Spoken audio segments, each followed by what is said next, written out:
নুরু একটা কথা স্বীকার করেছেন আমাদের কাছে, তাকে এই আন্দোলন চলাকালীন সময়ে একজন নেতা তাকে 4 লক্ষ টাকা দিয়েছেন। কোটা সংস্কার আন্দোলনের সময় গণ অধিকার পরিষদের সভাপতি ও ডাকসুর সাবেক ভিপি নুরুল হক নূরকে একজন নেতা 4 লাখ টাকা দেন।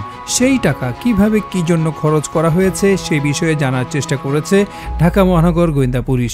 শনিবার দুপুরে মিন্টু রোডে ডিবি কার্যালয়ে আয়োজিত সংবাদ সম্মেলনে এই তথ্য জানান অতিরিক্ত পুলিশ কমিশনার গোয়েন্দা মোহাম্মদ হারুনুর রশিদ। ডিবি হারুন বলেন, নূরকে আমরা রিমান্ডে নিয়েছিলাম, তার কাছ থেকে অনেক তথ্য পেয়েছি, সেই তথ্য যাচাই বাছাই করা হচ্ছে। নূর একটা কথা স্বীকার করেছেন, আন্দোলন চলাকালীন একজন নেতা তাকে 4 লাখ টাকা দিয়েছেন।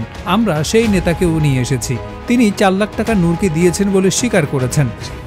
আমরা সেই নেতাকেও ডেকে এনেছি, সেই নেতা বলছে হ্যাঁ আমি দিয়েছি। কেন সেই নেতা নূরকে দিয়েছেন সেসব বিষয়ে তাকে জিজ্ঞাসাবাদ করা হচ্ছে। কোটা আন্দোলনের সমন্বয়কদের সঙ্গে ডিজিটাল যোগাযোগের তথ্যও পাওয়া গেছে।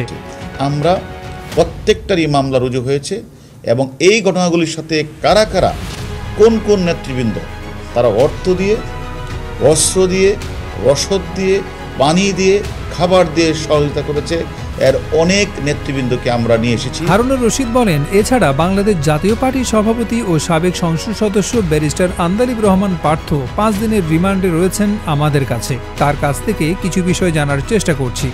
এদিকে রাজধানীর বনানীর সেতু ভবনে হামলার ঘটনায় করা মামলায় নুরুল হক নূরকে কারাগারে পাঠিয়েছেন আদালত। শুক্রবার 5 দিনের রিমান্ড শেষে তাকে আদালতে হাজির করে পুলিশ।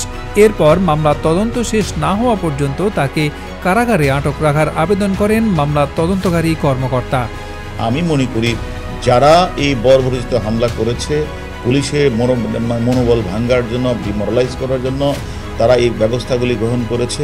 পুলিশ তো ডিমোরালাইজ হয় নাই, বরং যারা এই হত্যাকাণ্ডের সাথে এবং ঢাকা শহরের বিভিন্ন জায়গাগুলিতে আগুন লাগিয়েছে তারাই গর্তে ঢুকেছে। আমরা সেই গর্তের দিকে তাদেরকে আমরা বের করে নিয়ে আসবো।